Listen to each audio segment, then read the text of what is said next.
Hi friends, இந்த வீடியோவில் என்ன பார்க்க போகிறோம் அப்படின்னா, அடிக்கடி வெதர் சேஞ்ச் ஆகிட்டே இருக்கு இல்லையா, வெயில் மழைன்னு.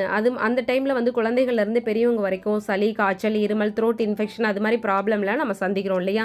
வீட்டில் இருக்க திங்ஸை வச்சு வந்துட்டு சூப்பு, ரசம், கசாயம் இது மாதிரி வீக்லி ட்வைஸ் ஒரு 3 டேஸ் கொடுத்தோம்னா கண்டிப்பாக நல்ல சேஞ்சஸ் இருக்கும், நல்ல ரிசல்ட்டும் இருக்கும். அதை பற்றி தான் இந்த வீடியோவில் பார்க்க போகிறோம்.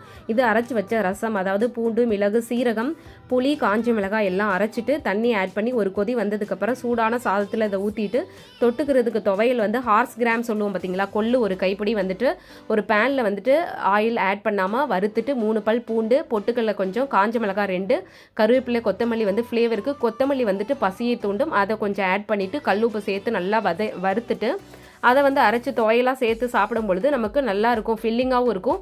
ஏன்னா அந்த கொள்ளில் வந்துட்டு ப்ரோட்டீன் ஃபைபர் இருக்கும்போது நமக்கு கொஞ்சம் ஸ்டாமினா கிடைக்கும். நான் ரொம்ப டயர்டாக இருப்போம் இல்லையா, அப்போ அந்த டைமில் வாய் கசப்பாக இருக்கும், ஏதாவது காரசாரமாக சாப்பிட்ணுன்னு தோணும். அப்போ வந்து காரக்குழம்பு எடுத்துடக்கூடாது.